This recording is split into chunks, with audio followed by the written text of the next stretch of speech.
Hey folks, it's David Smith at Correctional Officer Lifestyle. I'm coming to you today with a question.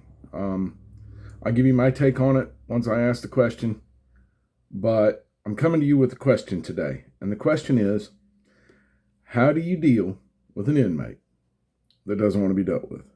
How do you manage an inmate that doesn't want to be managed? How do you help an inmate that doesn't want to be helped? Okay?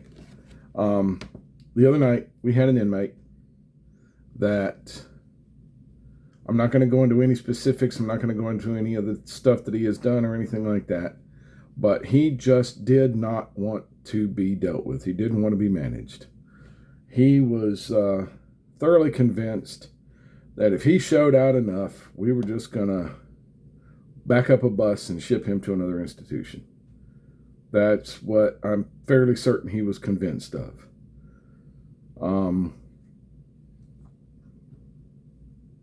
It started on day shift and it carried over well into the overnight shift. He put us behind on our normal scheduled activities by about 4 hours. So dealing with this knucklehead was a little bit on the rough side, you know. He wouldn't listen to you when you talked to him.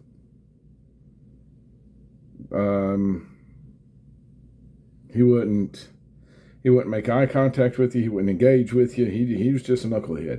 He was just determined that he was not going to be managed. He was not going to be dealt with. We changed his mind. We altered his way of thinking, and he came around to our side of the way things were going to go, and he is currently successfully being managed. So, how do you deal with that? I know how I dealt with it, and I know how we deal with it as an institution and as an agency in the state of Florida.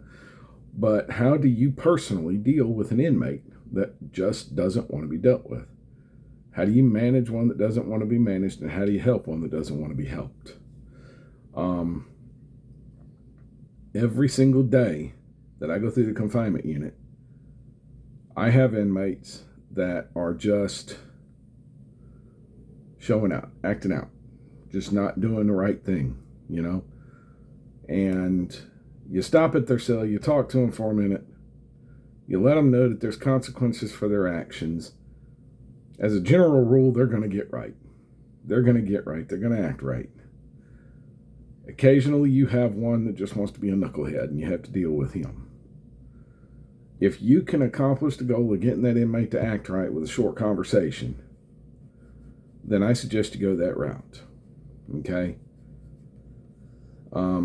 There are many a staff member that I work for, the majority of them young and experienced staff members, that just as soon as the inmate does anything out of line, they want to escalate straight to disciplinary measures and force measures to get this inmate in compliance, when all it really takes is a short conversation. Now, that's not saying that that's not going to come with consequences, okay? We're not just going to give the inmate a free pass because we can talk to him. If he wants to stand there and cuss and scream at my officers, then there is going to be a disciplinary report in that, and he is going to receive whatever disciplinary is handed down by the disciplinary team. But there are other disciplinary measures that we can employ that can assist us in the shorthand of getting the inmate under control. And it's not always necessary to go straight to those extremes. So,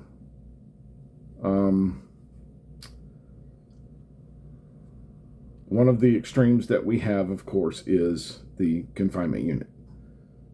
And the confinement unit is for an inmate that is in general population that has committed whatever infraction of the rules that is necessary to remove him from population and put him behind a door.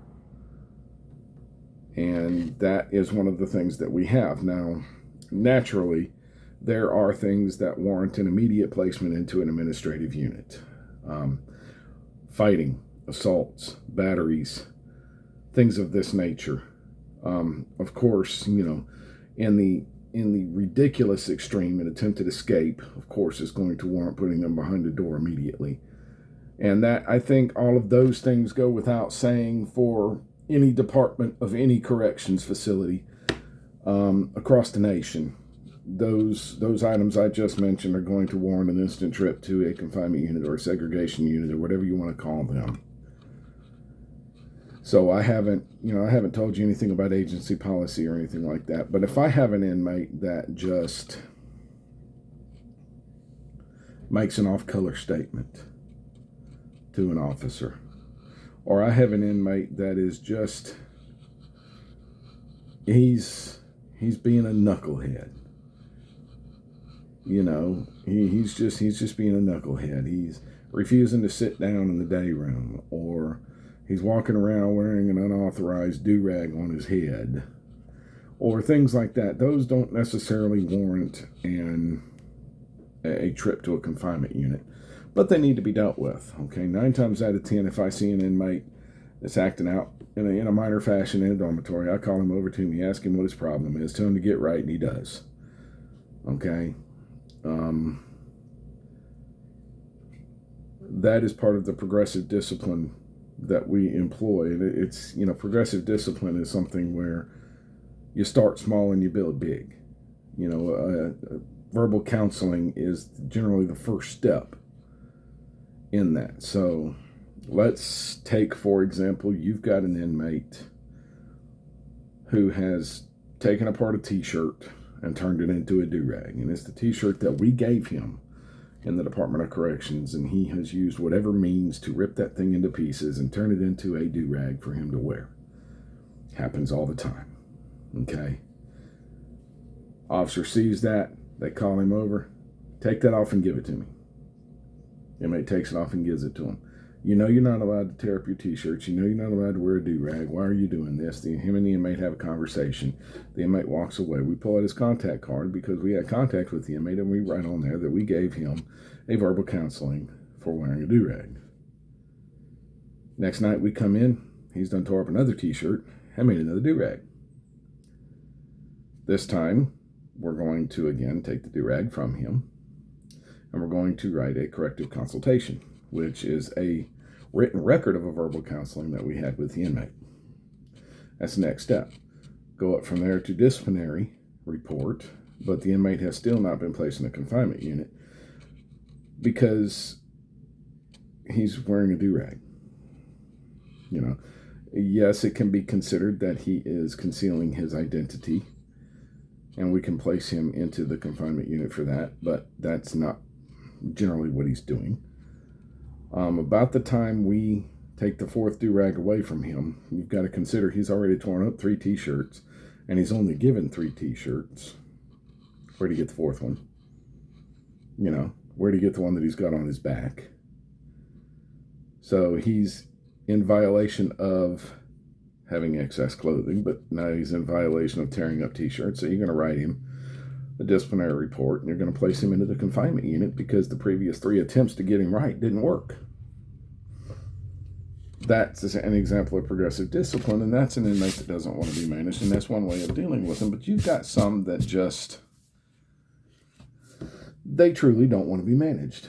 And just to give you an example, we had an inmate that, for whatever reason, did not care much for me. He didn't care for me at all, come to think of it. He was being a management problem in a confinement unit. I went to talk to him, and he told me point blank, I'm not going to initiate a conversation with a fat slob like you. And he pushed it to the point where we ended up with a use of force situation to get him to stop threatening staff, to stop attempting to harm staff, and he just didn't want to be dealt with. So how do you do it? How do you do it as an individual? How do you manage an inmate that doesn't want to be managed? How do you deal with an inmate that doesn't want to be dealt with? How do you help an inmate that doesn't want to be helped? That is our job. Our job is to help inmates. Our job is to help inmates become productive members of society when they are released from prison. Yes, there are inmates that are not going to be released from prison. But if we don't give those inmates the same fair and ethical treatment that we give the other inmates that are going to be released from prison, then we have sent a message both to the lifers, we don't care about you, and to the inmates that are getting out of prison, that the only reason these people are talking to me is because I'm going to go home and be one of their neighbors. That's not what we want. We're trying to rehabilitate everybody, okay? And believe it or not, rehabilitating a lifer makes your prison safer. Because as a general rule, lifers see themselves as having nothing to lose. They don't care. They have nothing to lose.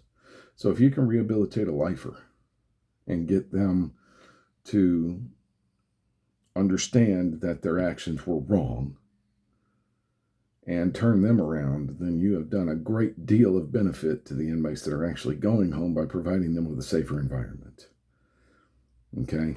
But it still remains the question. The question remains, how do you deal with an inmate that doesn't want to be dealt with? I prefer the progressive discipline route, starting with talking to them, starting with that verbal counseling session. The verbal counseling session doesn't have to be you screaming, yelling, hollering, and cussing at the inmate. In fact, that is so frowned upon in today's Department of Corrections that I don't recommend you doing it. Talk to the inmate. Talk to him. It's not hard. It really isn't.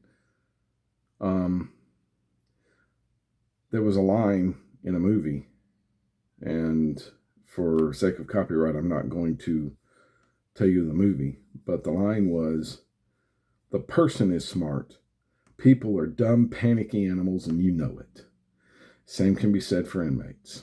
The average inmate, the single inmate that you speak to one-on-one, is generally an intelligent human being. They might not know the same things that you know. They might not have the same education level that you have. But the one-on-one conversation with an inmate is generally, you're going to find that as an intelligent human being. It's when they get together in groups that you have problems. Because groups of inmates tend to listen to the loudest one. And the loudest one is often not the brightest. So when you are doing a verbal counseling with an inmate, pull him aside. Get him away from his peers. Get him away from his audience. And you'll find a different inmate 9 times out of 10. Get him away from his audience, he's a different person. Okay? If that fails, then you progress forward from there. Like I mentioned in the start of this video, there are times when that progression is not allowed. There are times when that progression is not warranted. There are times when that progression is not safe. And you have to go straight to a very, very more drastic measure. But as a whole, if you follow the progressive discipline model that starts by talking to the inmate, I think you will enjoy much more success in your career of dealing with inmates that don't want to be dealt with, managing the inmates that don't want to be managed, and helping the inmates that don't want your help. Okay? Start with verbal counseling. Go up to written counseling, where you have a written record where you have spoken with this inmate. Go up to disciplinary measure, disciplinary report, and then finally, after all of those have been exhausted and did not work, you go up to your measure of placing them into a confinement unit or something similar. So those are that is the technique that I employ, and that is the technique that I recommend for everybody to employ, simply because it lets the inmates know that you're not going to hang them out to dry for every little itty bitty thing that they do. you're willing to talk to them. And by willing to talk to them about a disciplinary measure, you might just be willing to talk to them about helping them find something that they need when they get out of prison. Helping them with their reentry into society. Folks, that's all I got for this video. If you like the video, do me a favor and hit that like button. You want to see more, hit the subscribe button. Make sure you hit the bell for notifications when I post new videos. And hit me in the comments. Let me know your methods, your personal methods for dealing with inmates that don't want to be dealt with. Your personal methods for managing inmates that don't want to be managed. And your personal method for helping inmates that don't want your help.